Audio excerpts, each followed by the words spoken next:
My guest today hardly needs an introduction. It's Kelly Hoppen, interior designer, author of 9 books, product designer and television presenter. Thanks so much for taking the time to talk to us, Lovely Kelly. to see you. It's great to be here in your studio, which is, as we would expect, a model of good taste. I wanted to talk to you about that first of all, actually, because you're known for your signature style of a restrained colour palette in creams and beiges and neutral colours. And taupe. Obviously. But actually, my first question, you're wearing a red shirt, which has slightly turned everything on its head. I mean, the fact is, you know, I've been in the business 41 years and I did a retrospective last year. And if anyone looks at that book, it's full of colour. But my passion and my love has always been neutrals, and my love for the colour taupe that has become so much a part of what I do.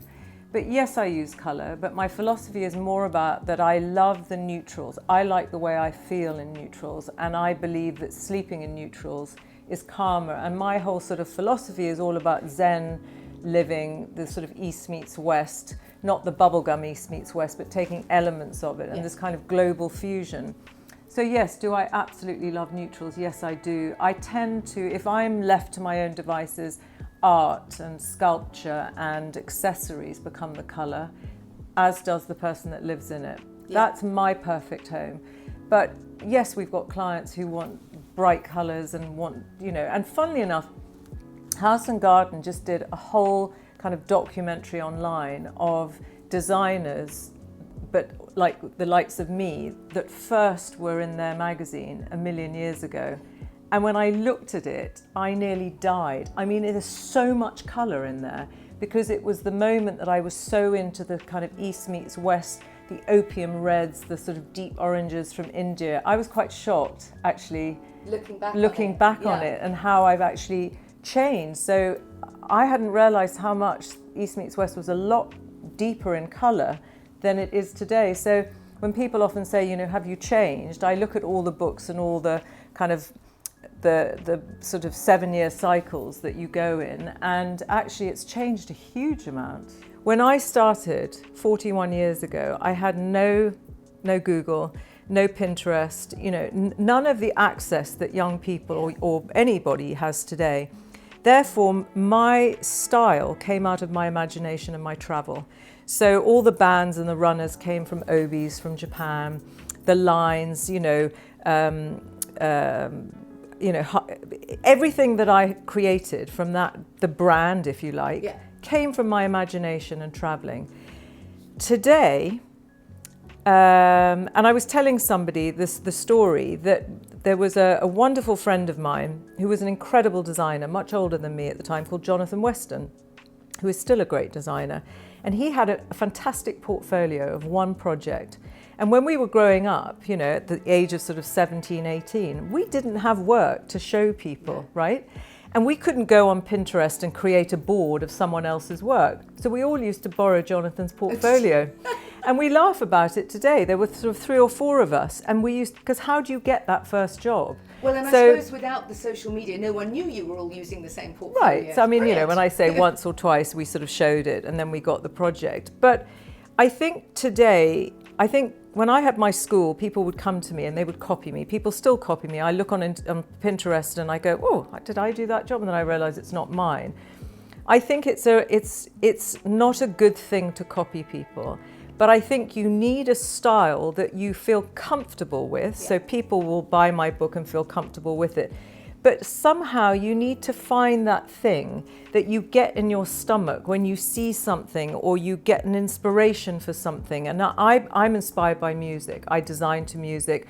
A client will tell me a track and I will interpret that into design. Really? I've always done that. That's interesting. But you, as a designer, if you're creative, you have to find that little thing that just gives you that edge, and then you have to start to create your own style. Otherwise, we just end up with clones of great design. And I think that almost stops the evolution of design, because we all look back at the Charles Eames chair and go, can anyone ever better that? How do you better that? So you're constantly coming up with new things and you feel slightly insecure that it will never be as good as that.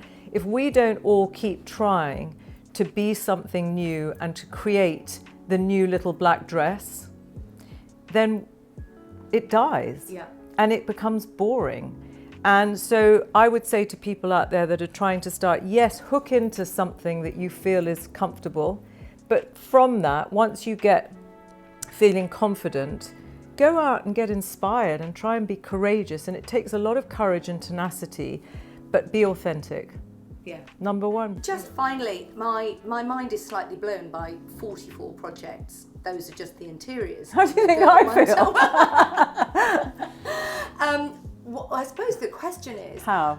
Well, yes, how do you either not blur them? Because the other thing is, you know, if one's house, yacht, hotel room is designed by Kelly Hoppen, one might want to talk about that. So you can't necessarily give two people sort of the same thing. I don't because they ever. will know. So the thing is, I know it sounds quite daunting, but like you're an extremely busy woman. If somebody said to you, what are you doing this week? And you listed it, most people would fall flat on their face and go, how's it possible? But you know that you compartmentalize, don't you? It's only when you look at a month that you go, oh my God, how am I going to cope? So you can't look at that. Yes. So you have to look at, it's Monday and I know what I'm doing till Friday. You kind of peek at the next few weeks because you know, but you have to focus. It's about focus. So I have an extraordinary team next door, and it's a big team. And the projects, they're not all at the same moment. So like the cruise ship Edge that we launched, which is, you know, really groundbreaking. There's like another 4 we're doing, but they take forever. So the design is done, and then there's a whole team that run it. So you don't need to look at that for a bit. I'm always looking at it on a Monday. I've got eyes in the back of my head. Like this morning, we sat down and we had with the key people and the designers, and they always say to me at the end of it, I get emails saying that was so inspiring. Thank you. You have to, as a boss, inspire your soldiers. You know, they are like your tribe, if you like. And then you've got private clients that take up a lot of time. I just got sent literally minutes ago the most unbelievable new job in China, and of course I want it because it's a challenge and it's inspiring. But all of them are not like this. Yes. The only thing that can happen is normally at the end of a year you'll have a back-to-back installation. Yeah. But it's actually quite exciting because that's the the sort of bit fun bit though, isn't it? Because at the end. And I always say that if you're a hairdresser, you can prove yourself within 35 minutes to an hour. I can't.